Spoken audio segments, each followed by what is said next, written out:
Story time audio ബുക്സിലേക്ക് എല്ലാവർക്കും സ്വാഗതം. അജയ് ഘോഷ് എഴുതിയ നിലാവ് മാത്രമല്ല. ആരായിരുന്നു?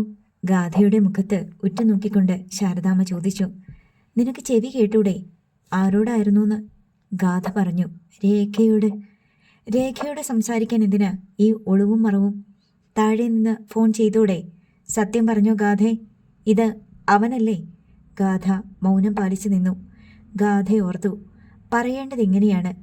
അതേ അമ്മേ, ഇത് അവൻ തന്നെ, എൻ്റെ ശ്രീരാമൻ. തമിഴകത്ത് നിന്ന് വില്ല് കുലച്ച് അമ്പ് തൊടുക്കാനായി കോദണ്ഡപാണി എത്തുന്നു. പക്ഷേ ഇപ്പോൾ ഈ സ്വയംവര വിവരം ഞാൻ നിങ്ങളെ അറിയിക്കുന്നില്ല. കാരണം എനിക്കിന്ന് ഇവിടുന്ന് പുറത്തു ചാടേണ്ടിയിരിക്കുന്നു, നികുഞ്ചത്തിലെത്തേണ്ടിയിരിക്കുന്നു.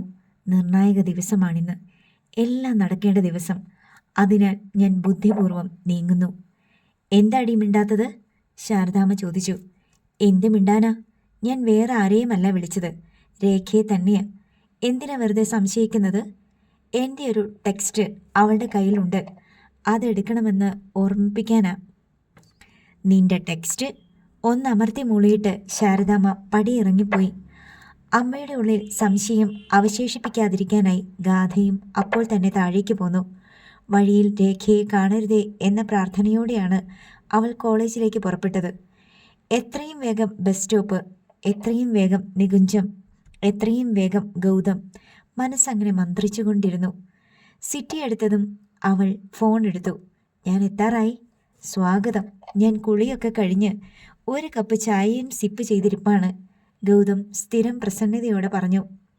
എനിക്ക് സ്പോട്ട് അറിയില്ല. എവിടെ ഈ നികുഞ്ചം?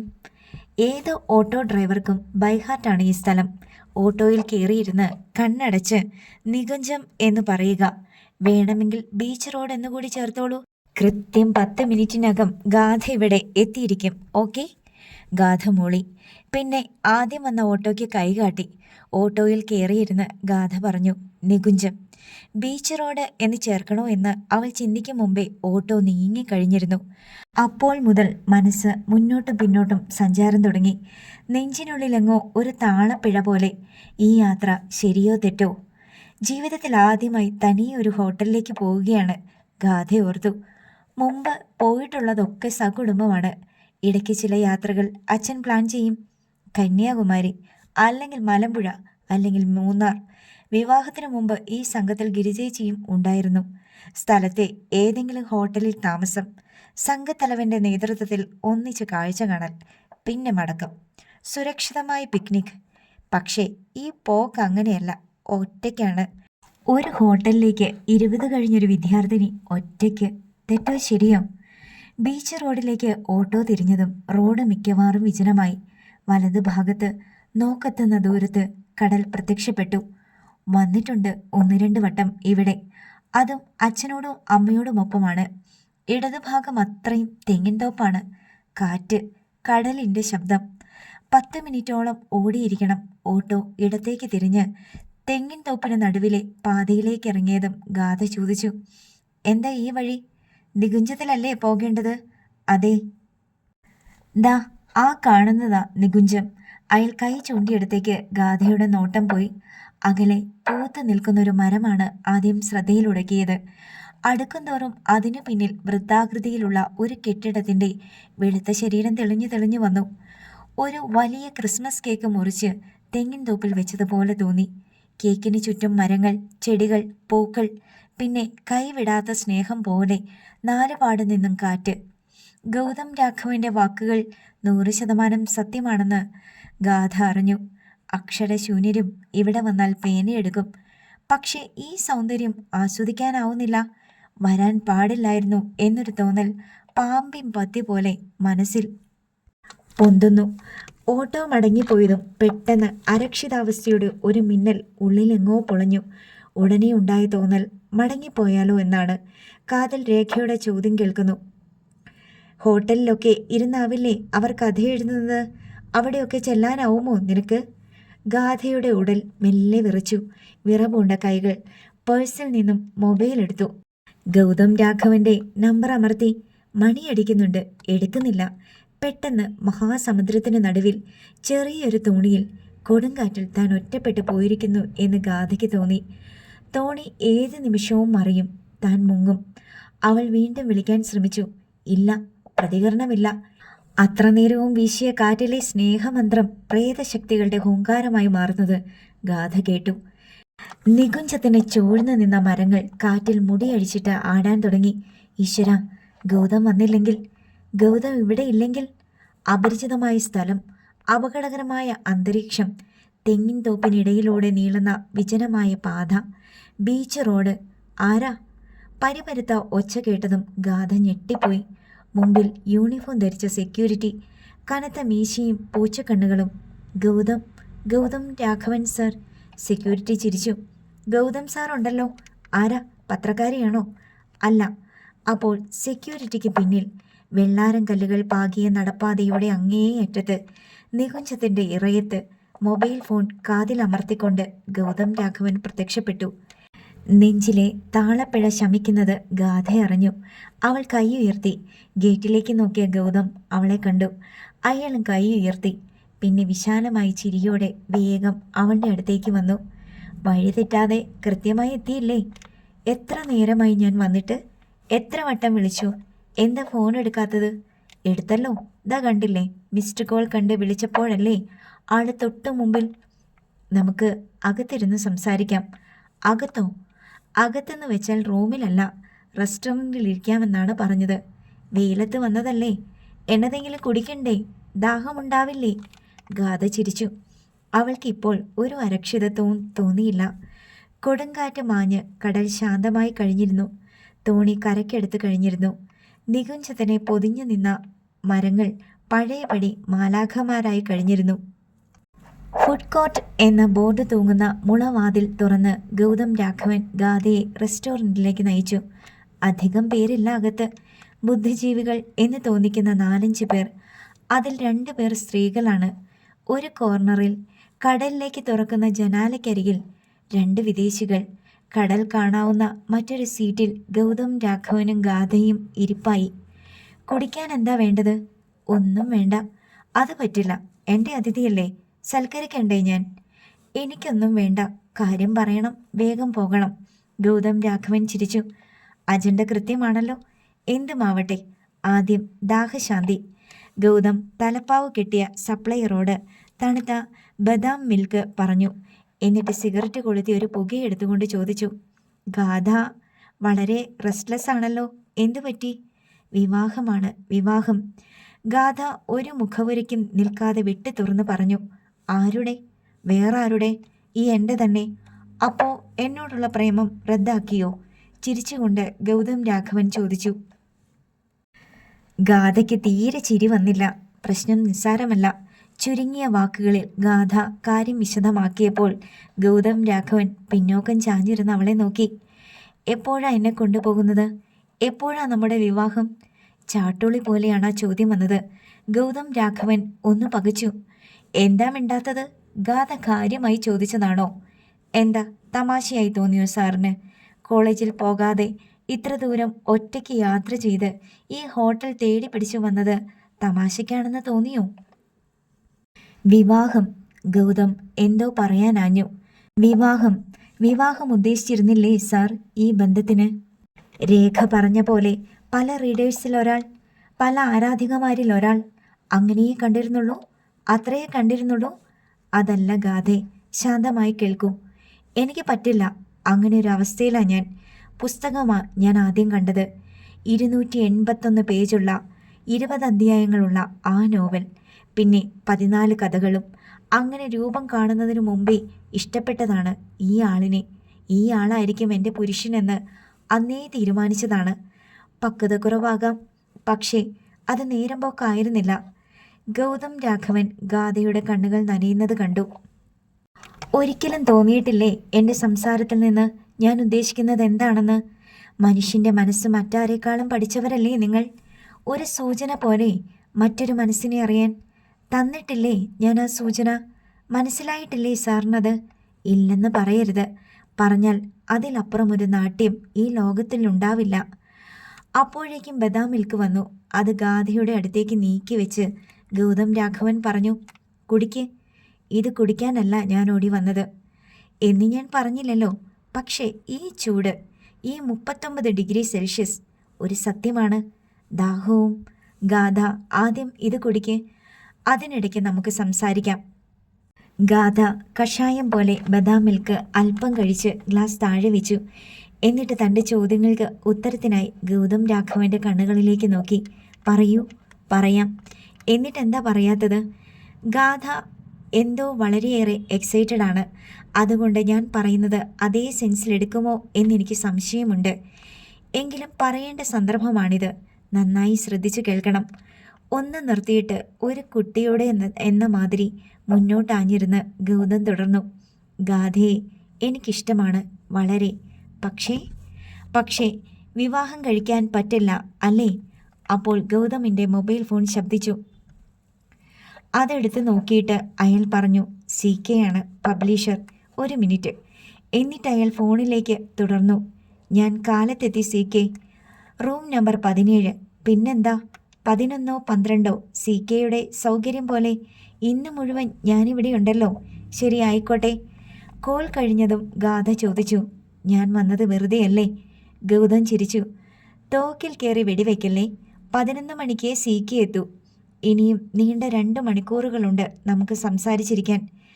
വെറുതെ സംസാരിച്ചിരിക്കാനല്ല ഞാൻ വന്നത്. അറിയാമെങ്കിൽ ഒരു തീരുമാനം പറയാത്തതെന്താ? ഒരു നിമിഷം മൂകനായ ശേഷം ഗൗതം പറഞ്ഞു, തീരുമാനം എന്ന് വെച്ചാൽ എന്താ ഞാൻ പറയുക? എങ്ങനെയാ പറഞ്ഞു മനസ്സിലാക്കേണ്ടത്? ഇവിടെ നോക്കൂ ഗാഥ, ഇപ്പോൾ ജീവിച്ചു വരുന്നൊരു ജീവിതമുണ്ടല്ലോ, അതിൽ നിന്ന് തീർത്തും വ്യത്യസ്തമായൊരു ജീവിതം. അതാണ് എൻ്റേത്. ഒരു ജിപ്സിയുടെ ലൈഫ്. യെസ്, ഒരു ജിപ്സിയാണ് ഞാൻ. റോളിംഗ് സ്റ്റോൺ, വീണിടം വിഷ്ണുലോകം. ഞാനും കൂടെ ആ ലോകത്തേക്ക് ഒന്നിച്ച് തെണ്ടിത്തിരിയാം. സങ്കല്പിക്കാൻ രസമാണ്, ത്രില്ലിംഗ് ആണ്. പക്ഷേ അതുപോലെയല്ല ജീവിതം. വിശേഷിച്ചും എൻ്റേതുപോലുള്ള ഒന്ന്. It will be risky, disappointing. സാരമില്ല, ഞാൻ സഹിച്ചു. ഗൗതം രാഘവൻ ചിരിച്ചു. ഒരു നിമിഷം നിശബ്ദനായി. പിന്നെ ചോദിച്ചു, എത്ര വയസ്സുണ്ട് ഈ വിവേകിന്? ഞാൻ അന്വേഷിച്ചിട്ടില്ല. എൻ്റെ വയസ്സറിയാമോ? 38. എനിക്ക് 38 ആവുമ്പോൾ സാറിന് 55. എനിക്ക് 55 ആവുമ്പോൾ സാറിന് 72. എനിക്ക് 72 ആവുമ്പോൾ 89. പടിക്കിഴവൻ. ഇതൊക്കെയല്ലേ പറയാൻ വരുന്നത്? പറയണ്ട. ഒരൊറ്റ ചോദ്യത്തിന് ഉത്തരം മാത്രം മതി. എപ്പോഴാ നമ്മുടെ വിവാഹം? ആ ചോദ്യത്തിന് ഉത്തരം പറയാൻ ഇട കിട്ടിയില്ല ഗൗതം രാഘവന്. അതിനകം ഫുഡ് കോർട്ടിൻ്റെ വാതിൽക്കലെത്തിയ ഒരാൾ വലം കൈ വീശി അത്യത്ഭുതത്തോടെ ഉറക്കെ വിളിച്ചു, എടാ ഗൗതമാ. ഗാഥ വാതിൽക്കലേക്ക് നോക്കി. കുർത്തയും ജീൻസും ധരിച്ചൊരു താടിക്കാരൻ. പെണ്ണുങ്ങളെപ്പോലെ മുടി പിന്നിൽ കെട്ടിവെച്ചിട്ടുണ്ട്. കസേരകളെയും മേശകളെയും പിന്നിട്ട് പാഞ്ഞെത്തി അയാൾ ഗൗതം രാഘവൻ്റെ ചുമലിൽ ഒരടി കൊടുത്തു. കെട്ടിപ്പിടിച്ച് കവിളത്ത് ഉമ്മ വെച്ചു. പിന്നെ അത്യാഹ്ലാദത്തോടെ ചോദിച്ചു, പഹയ, ഒരു വാക്ക് പറഞ്ഞൂടെ നീ ഇവിടെ ഉണ്ടെന്ന്? സെക്യൂരിറ്റി പറഞ്ഞത് കൊണ്ടല്ലേ ഞാൻ അറിഞ്ഞത്. ചെന്നൈയിൽ നിന്ന് നീ എപ്പോഴെത്തി? അയാൾ പെട്ടെന്ന് കസേര വലിച്ചിട്ട് അവർക്ക് മുമ്പിലിരുന്നു. ഗാഥയെ സൂക്ഷിച്ചു നോക്കി. കണ്ണിറുക്കി ചിരിച്ചുകൊണ്ട് ചോദിച്ചു, ഇതാരാ? നിന്റെ പുതിയ ഫാനാ? നിനക്കിതിനൊരു ക്ഷാമവുമില്ലല്ലോ. നീച, ഭാഗ്യവാൻ. അതോടെ ഗൗതം രാഘവൻ്റെ മുഖം ആകെ മങ്ങി. എന്താ മോളെ പേര്? ആഗതൻ ചോദിച്ചു. ഗാഥയൊന്നും പറഞ്ഞില്ല. എൻ്റെ പേര് കേട്ടിരിക്കും. ഇവനേക്കാൾ വലിയ റൈറ്ററാ ഞാൻ. 10 നോവൽ എഴുതിയവൻ. പക്ഷേ അംഗീകാരം മുഴുവനും ഈ ദുഷ്ടനാ. കുറച്ചെഴുതി കൂടുതൽ പേരെടുത്തവൻ. The master of brevity. ഒന്ന് പരിചയപ്പെടുത്തടാ എന്നെ. ഇല്ലെങ്കിൽ ഞാൻ എന്നെ തന്നെ പരിചയപ്പെടുത്താം. ഐ എം പ്രഭു, ഭൂമിയുടെ തെക്കേയറ്റം. ഇവൻ്റെ അവാർഡ് നോവലിന് വെട്ടുന്ന സാധനമാ. കിട്ടേണ്ടത് എനിക്കായിരുന്നു അവാർഡ്. വിധിച്ചില്ല. ഗൗതം രാഘവൻ ഒരു കുടുക്കിൽപ്പെട്ട പോലെ തോന്നി ഗാഥയ്ക്ക്. കുട്ടിയുടെ പേര് പറഞ്ഞില്ലല്ലോ. പ്രഭു, നമുക്ക് പിന്നെ കാണാം, ഗൗതം പറഞ്ഞു. എന്താടാ, ശല്യമായോ സ്വർഗത്തിലെ കട്ടുറുമ്പ്? അതുകൊണ്ടല്ല, ഒരു സീരിയസ് മാറ്റർ സംസാരിക്കുക. എന്താ, കല്യാണക്കാര്യമാണോ? പതറിപ്പോയി ഗൗതം രാഘവൻ. താൻ ഇവിടെ ഉണ്ടെന്ന് പറഞ്ഞ സെക്യൂരിറ്റിയെ ചതയ്ക്കാൻ തോന്നി അയാൾക്ക്. ഞാൻ ചുമ്മാ ചോദിച്ചതല്ല മോളെ, കാര്യമുണ്ട്. പ്രഭു ചിരിച്ചുകൊണ്ട് തുടർന്നു. ഏത് ആരാധികയ്ക്കും ഇവനെ കെട്ടാൻ തോന്നും. പക്ഷേ പ്രേമം മൂത്ത് പഴുക്കുമ്പോഴല്ലേ പാവം ഫാനറിയുന്നു. ഈ പഹയന് സ്വന്തമായൊരു കെട്ടിയോളുള്ള കാര്യം. പകച്ചുപോയി ഗാഥ. അവളുടെ നോട്ടം തീയമ്പ് പോലെ ഗൗതമൻ്റെ കണ്ണുകളിൽ ചെന്ന് തറച്ചു. ഒരു ചോദ്യമായിരുന്നു ആ നോട്ടം. ഈ കേട്ടത് സത്യമാണോ എന്ന ചോദ്യം. ഗൗതമിൽ നിന്ന് അതിനുത്തരം വന്നില്ല. സ്തംഭിച്ച പോലെ ഇരിപ്പാണ് ഗൗതം. എതിർക്കാതെ, പ്രതിരോധിക്കാതെ. പിന്നെയൊന്നും ഗാഥ കേട്ടില്ല. അവളുടെ കാതടച്ചു പോയിരുന്നു. ശബ്ദങ്ങൾ മാത്രമല്ല, ദൃശ്യങ്ങളും മങ്ങി. റെസ്റ്റോറൻറ്റും നികുഞ്ചവും പുറത്തെ മരങ്ങളും കടൽ തീരവും കടലും ആകാശവുമെല്ലാം തുടച്ചു നീക്കിയ പോലെ അപ്രത്യക്ഷമായി. ഗൗതം രാഘവനാകട്ടെ ഒന്നും മിണ്ടിയില്ല. ഒരാൾ മാത്രം ശബ്ദിച്ചുകൊണ്ടിരുന്നു, പ്രഭു.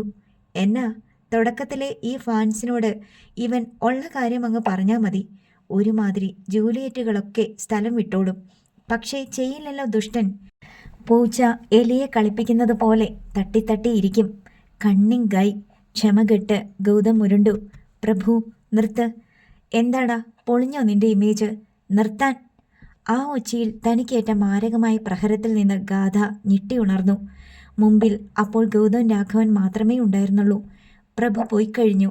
ഗാഥ ഗൗതം രാഘവനെ തുറച്ചു നോക്കി. സത്യമാണോ അത്? പിന്നെ അവളൊന്നും ചോദിച്ചില്ല. എന്തോ പറയാൻ ഭാവിച്ച ഗൗതത്തെ വലത് കൈപ്പത്തി ഉയർത്തി തടയുകയും ചെയ്തു. തൃപ്തിയായി. അതായിരുന്നു ആ ആംഗ്യത്തിൻ്റെ അർത്ഥം. മുളവാതിൽ വലിച്ചു തുറന്ന് അവൾ പുറത്തേക്കിറങ്ങിപ്പോയി. അടിയേറ്റ മാതിരി അയാൾ കസേരയിൽ തറഞ്ഞിരുന്നു. കടൽ തിരകൾ ഇപ്പോൾ പുറത്തല്ല, തൻ്റെ തലച്ചോറിലേക്ക് ഇരമ്പിക്കേറുന്നു. ഒരു നിമിഷം കസേരയിൽ തന്നെ മരവിച്ച് ഗൗതം ഇരുന്നു. പിന്നെ പെട്ടെന്നോർത്ത് പുറത്തേക്കിറങ്ങി. നീണ്ട നടപ്പാതയിലൂടെ ഒരു തീജ്വാല പോലെ നടന്നകലുകയാണ് ഗാഥ.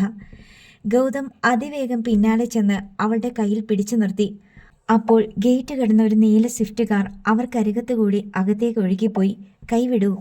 കൈ കുതറി അമർത്തിയ സ്വരത്തിൽ ഗാഥ പറഞ്ഞു. ഗാഥേ, ഒരു നിമിഷം. വേണ്ട പ്ലീസ്, ഒരേ ഒരു നിമിഷം. പ്രഭു പറഞ്ഞത് സത്യം തന്നെയാണ്. പക്ഷേ ആ സത്യത്തിനപ്പുറം ചിലതുണ്ട്. കേൾക്കണ്ട. അങ്ങനെയല്ല ഗാഥേ എനിക്ക് പറയാനുള്ളത്. എനിക്കറിയണ്ടെന്ന് പറഞ്ഞില്ലേ? കൈവിടൂ. ആ ശബ്ദത്തിനപ്പോൾ വെടിയുണ്ടതയുടെ തീഷ്ണതയുണ്ടെന്ന് ഗൗതമിന് തോന്നി. അത് നെഞ്ചിൽ തുളച്ചു കയറിയെന്നും. അയാൾ പതറി കൈവിട്ടുപോയി. നടന്നു നീങ്ങിയ അവൾക്ക് പിന്നാലെ അയാളുടെ വാക്കുകൾ പിന്നെയും വികലാംഗരെ പോലെ മുടന്തി ചെന്നു. ആരെയോ ഇറക്കി മടങ്ങുകയായിരുന്ന ഒരു ഓട്ടോറിക്ഷ ഗാഥയുടെ അടുത്ത് നിൽക്കുന്നതും അവൾ അതിൽ കയറുന്നതും അകലുന്നതും മറിയുന്നതും നോക്കി ഗൗതം രാഘവൻ നികുഞ്ചത്തിൻ്റെ പ്രവേശന കവാടത്തിൽ നിന്നു. അപ്പോൾ അയാൾക്ക് വളരെ പിന്നിലായി അയാളെ നിരീക്ഷിച്ചുകൊണ്ട് നികുഞ്ചത്തിൻ്റെ മണൽ മുറ്റത്ത് ആ നീല സ്വിഫ്റ്റ് കിടന്നു. എങ്ങോട്ടാ? ഓട്ടോ ഡ്രൈവർ 2 വട്ടം ചോദിച്ചിട്ടേ ഗാഥയ്ക്ക് കേൾക്കാനായുള്ളൂ. അവൾ പറഞ്ഞു, ബസ് സ്റ്റാൻഡ്. ഡ്രൈവർ ഇടയ്ക്കൊന്ന് തിരിഞ്ഞു നോക്കിയത് ശ്രദ്ധിച്ച് അവൾ സ്വയം ഓർമ്മിപ്പിച്ചു, കരയരുത്. ഹോട്ടലിൽ നിന്നുമാണ് താൻ ഇറങ്ങി വന്നത്. തനിച്ചാണ് വന്നത്. കരയുക കൂടി ചെയ്താൽ ആ വരവിൻ്റെ അർത്ഥം പാടെ മാറും. അതുകൊണ്ട് വീടെത്തും വരെ, സ്വന്തം മുറിയിലെത്തും വരെ കരയരുത്. അടയ്ക്കുക, അമർത്തിപ്പിടിക്കുക. ഈ തകർച്ച ലോകമറിയരുത്. പക്ഷേ എത്ര കടിച്ചൊതുക്കാൻ നോക്കിയിട്ടും ഗാഥയുടെ കണ്ണു നിറഞ്ഞുപോയി. അവൾ സ്വയം വിളിച്ചു, വിഡ്ഢി. മനുഷ്യ മനസ്സുകളെ അപഗ്രഥിച്ച് പഠിച്ച മനഃശാസ്ത്രജ്ഞൻ പറഞ്ഞത് കേട്ടില്ല. സമപ്രായക്കാരിയെങ്കിലും ദീർഘദൃഷ്ടിയുള്ള കൂട്ടുകാരി പറഞ്ഞത് കേട്ടില്ല. സൂചനകളിലൂടെയും ശാസനകളിലൂടെയും മുന്നറിയിപ്പ് തന്ന അമ്മയുടെ വാക്കും കേട്ടില്ല. ഇപ്പോൾ ഇതാ അനുഭവം എന്ന ആചാര്യൻ പഠിപ്പിച്ചു തന്നിരിക്കുന്നു. ഗാഥേ, കഴുതേ, നീ കണ്ടതും വിശ്വസിച്ചതുമെല്ലാം സ്വപ്നം. മൃഗതൃഷ്ണ. പുസ്തകം കാട്ടിയതത്രയും പ്രച്ഛന്ന വേഷം. നർമ്മസുന്ദരമായ വാക്കുകളിലൂടെ അലക്കിത്തേച്ച പെരുമാറ്റത്തിലൂടെ തെറ്റിദ്ധരിപ്പിക്കുകയായിരുന്നു അയാൾ. ഞാനൊരു ജിപ്സിയാണ്. എനിക്ക് 38 വയസ്സുണ്ട്. റെസ്റ്റോറൻറ്റിലിരുന്ന് സംസാരിക്കാം. എന്തൊരു മാന്യത, കുലീനത. അത്ര കുലീനനാണെങ്കിൽ ഭർത്താവാണെന്ന സത്യം എന്തിനു മൂടി വെച്ചു? എന്നിട്ട് താൻ വിവാഹക്കാര്യം എടുത്തിട്ടതും വിദഗ്ധമായി ഒഴിഞ്ഞുമാറി. അപ്പോൾ എന്തായിരുന്നിരിക്കണം ആ കപടമാന്യതയുടെ പിന്നിലെ ലക്ഷ്യം? ഇപ്പോൾ അത് ഊഹിക്കാനാവുന്നുണ്ട്. ആദ്യം റെസ്റ്റോറൻറ്റ്, പിന്നെ റൂം നമ്പർ 17. ഒരുപാട് കഥകളിൽ വായിച്ചിട്ടുണ്ട്, ഒരുപാട് സിനിമകളിൽ കണ്ടിട്ടുണ്ട് ആ ചതി. അതായിരുന്നില്ലേ മനസ്സിൽ? അല്ലെങ്കിൽ തന്നെ പോലൊരു പെൺകുട്ടിയെ ഹോട്ടലിലേക്ക് വിളിക്കുമോ? അകത്തിരുന്ന് സംസാരിക്കാമെന്ന് പറഞ്ഞത് ഉറപ്പായും മുറിയിലിരിക്കാമെന്നാണ്. തൻ്റെ പ്രതികരണം പ്രതികൂലമാണെന്ന് തോന്നിയതും പ്ലേറ്റ് മാറ്റി. അകത്ത് എന്നതുകൊണ്ട് ഉദ്ദേശിച്ചത് റെസ്റ്റോറൻ്റ് ആണത്രേ. പ്രഭു എന്ന വിദൂഷകൻ കൃത്യസമയത്ത് പ്രത്യക്ഷപ്പെട്ടില്ലായിരുന്നെങ്കിൽ. ഈശ്വര, അതോർത്തതും ഗാഥയുടെ നെഞ്ചിൽ ഒരു മിന്നലുണ്ടായി. ദൈവമാണ് പ്രഭുവിനെ അപ്പോൾ അങ്ങോട്ടേക്ക് അയച്ചത്. ഇപ്പോൾ വ്യക്തമാവുന്നു. പ്രഭുവിനെ കണ്ട മാത്രയിൽ തന്നെ ഗൗതമിൻ്റെ കണ്ണുകളിലുണ്ടായ നടുക്കം. സത്യം പെട്ടെന്ന് പ്രത്യക്ഷപ്പെടുമ്പോൾ കാപട്യത്തിനുണ്ടാകുന്ന നടുക്കമായിരുന്നു അത്. ഒളിച്ചു വെച്ച രഹസ്യത്തിൻ്റെ മുഖത്തേക്ക് ടോർച്ചടിക്കുമ്പോഴുണ്ടാകുന്ന ഞെട്ടൽ. ജീവിതം എത്ര വിചിത്രമാണ്. ഗാഥ ദീർഘനിശ്വാസത്തോടെ ഓർത്തു. വില്ലനെ പോലെ തോന്നിക്കുന്നവൻ രക്ഷകനാകുന്നു, നായകൻ വില്ലനാവുന്നു. ബസ്സിലിരിക്കെ 3 വട്ടം മൊബൈൽ ശബ്ദിച്ചു. അത് ഗൗതം രാഘവനാണെന്ന് ഗാഥ കണ്ടു. ചതിയുടെ ശബ്ദം, പ്രലോഭനത്തിൻ്റെ ശബ്ദം. 3ാമത്തെ കോൾ എത്തിയതും ഗാഥ പല്ല് കടിച്ചുകൊണ്ട് ഫോൺ നിശബ്ദമാക്കി. നികുഞ്ചത്തിലേക്ക് തിരിഞ്ഞു നോക്കി. ഗാഥയുടെ മനസ്സ് പറഞ്ഞു, അക്ഷരങ്ങളിലൂടെ എന്നെ കൊടുക്കാനെത്തിയ വേട്ടക്കാരാ, നിന്റെ വല പൊട്ടിച്ച് ഞാനിതാ പുറത്ത് ചാടിയിരിക്കുന്നു. ഇനി എന്നെ വിളിക്കരുത്, ഓർക്കരുത്. എൻ്റെ സാഹിത്യഭ്രാന്ത് ഒടുങ്ങിയിരിക്കുന്നു. പാളം തെറ്റിയ നിന്റെ യാത്രയിൽ കൂടെ കൂടാൻ ഇനി ഞാനില്ല. Good bye. കാരണം ഇനി മുതൽ എന്നെ നയിക്കുന്നത് നിന്റെ നാടക വചനങ്ങളല്ല, വിവേകത്തിൻ്റെ ഈ സൂത്രവാക്യങ്ങളായിരിക്കും. എൻ്റെ മനഃശാസ്ത്രജ്ഞൻ്റെ വാക്കുകൾ. നിലാവും പൂക്കളും മാത്രമല്ല കുട്ടി ജീവിതത്തിൽ, ഇരുട്ടും വിഷപ്പാമ്പുകളും കൂടിയുണ്ട്, സൂക്ഷിക്കുക. മൊബൈൽ ഫോൺ പേഴ്സിൽ വച്ചടച്ച് ജനൽ കമ്പിയിൽ തല ചേർത്തിരുന്ന ഗാഥ കണ്ണടച്ചു. വെയിൽ മറുഭാഗത്തായിരുന്നു. അത് അനുഗ്രഹമായി. കാറ്റ് നിർബാധം വീശി. കാറ്റ് അവളുടെ കവിളിലും മുടിയിലും തലോടിക്കൊണ്ട് പറഞ്ഞു, മയങ്ങിക്കോളൂ, ഗ്രഹണം വിട്ടൊഴിഞ്ഞിരിക്കുന്നു. ഇനി ജീവിതത്തിൻ്റെ പ്രകാശം നിറഞ്ഞ ഘട്ടമാണ്. ഗാഥ കണ്ണുപൂട്ടി. ഗൗതം രാഘവനെ പരിചയപ്പെട്ട ശേഷമുള്ള 5 മാസവും 13 ദിവസങ്ങളും ഈയൽ ചിറകുകളായി വെയിലിൽ അനാഥമായി പറക്കുന്നതും കരിഞ്ഞില്ലാതാവുന്നതും അടഞ്ഞ കണ്ണുകൾക്കുള്ളിൽ അവൾ കണ്ടു. അടുത്ത ഭാഗം നാളെ.